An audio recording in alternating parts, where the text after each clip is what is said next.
You all know that South Africa is supposed to be the greatest democracy in the world. Screw America. What do they know? We are number one. RSA. RSA. RSA.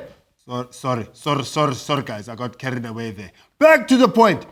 Everybody says South Africa has the world's greatest constitution. Our people have the most wonderful rights in the world. Forget poverty. We have rights.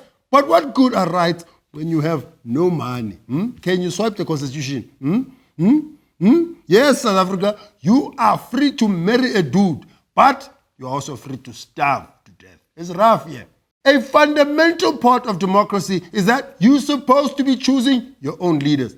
That unlike apartheid, nobody should be able to impose themselves on you. The Freedom Charter says that the people shall govern. So how then can you explain in a democratic country that we have 10 kings, 829 senior traditional leaders, and 5,311 chiefs? Hey, that's a lot of guys we did not vote for, Chief. Chief? Chief. That is what we call a sausage fest. Now, I know some of you are saying, Loizo, you are talking like a coconut. While some of you are saying, hey, Loizo, you are hilarious. And some people are going, Loizo, but this is our culture, this thing. And some are saying, Loizo, you are hilarious. Well, I'm sure you are very unaware that the old apartheid government was a very enthusiastic supporter of the traditional system, even going as far as picking and choosing who gets to be chief. The old government loved the chief system because then they could pretend that black people were not citizens of South Africa, but subjects of their chiefs in their homelands. I mean, come on. Obviously, because of colonialism, a lot of black people have an emotional attachment to traditional leadership. A lot of people feel like they need to hold on to what the colonizer was trying to take away. But honestly, guys, surely we can't have it both ways. A democratic society for some, and for those living in rural areas, a life of subjugation. But the situation gets even stranger here in South Africa. Our chiefs are not happy. Representatives of the House of Traditional Leaders met with the government this week, and they had some demands, and not simple demands like, hey, don't let the people look me in the eye. No, crazy demands. We want Mercedes-Benz SUVs and fully furnished houses with washing machines and dishwashers, spousal benefits and medical aid. We also want houses with curtains. That's a very specific list of demands you guys have there, huh? I didn't realize that a Mercedes-Benz SUV was a traditional means of getting around. And washing machines and dishwashers. You guys are chiefs, man. Can't you just get someone to do that for you? Ah, man, guys, stop playing games. But apparently now President Jacob Zuma met with the chiefs earlier this month and told them that their demands, which they call tools of the trade, would be carefully listened to. Hey, our president loves listening to people. Democrats. Which has us wondering, where did the chiefs get this idea of getting free houses and free stuff from the government? The city press went and asked one of the representatives of the chiefs how curtains, washing machines, and dishwashers were considered tools of the trade. And this is what they said. If an MP is elected as a member of parliament, that MP will be given a house which has got all those things. What we are asking is nothing more than what they have as MPs. Look, Chief. And I mean it this time. I think you guys are missing the magic word here. The magic word here is elected, as in chosen by the people. Elected.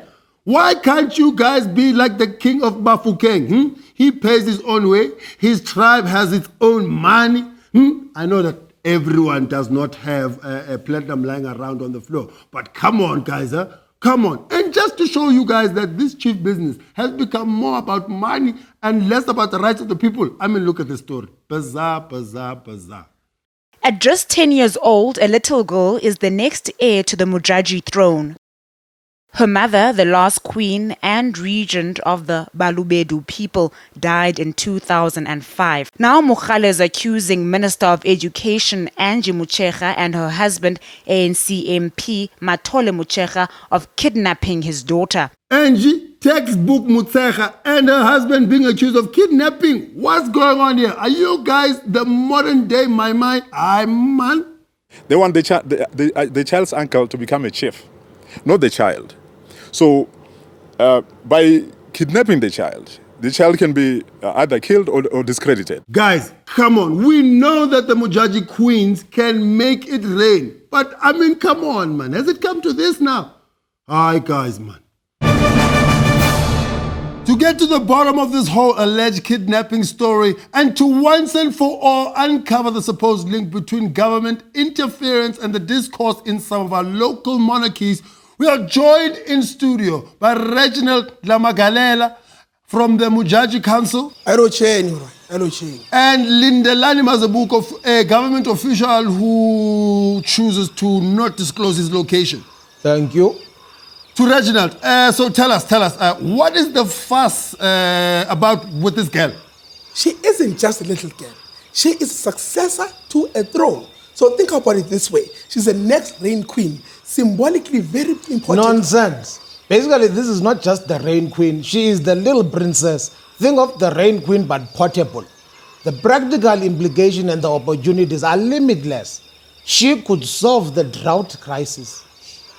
That can be right. I'm afraid he's right, lawyer. She has gone missing before, and all we had to do was follow the rain. What? We suspect that she might be in Kimberley.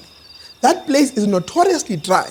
It's been raining there ever since. I'm suspecting there might be a Mujaji rain queen tour. Exactly. Some handsome and deviously intelligent bastard is probably making money for government using this little girl. She might be in Natal next. Didn't you say you were doing some work next week in KwaZulu-Natal? No, don't be silly. Who said that? Masibu going to not behave as suspicious, man. Why are you standing under umbrella all of a sudden? Can't a man just use an umbrella indoors without being questioned? I thought this was a free country. I guess it is a free country. Hey, when? Stop crying. Mama will kill me if she finds all these undelivered textbooks wet.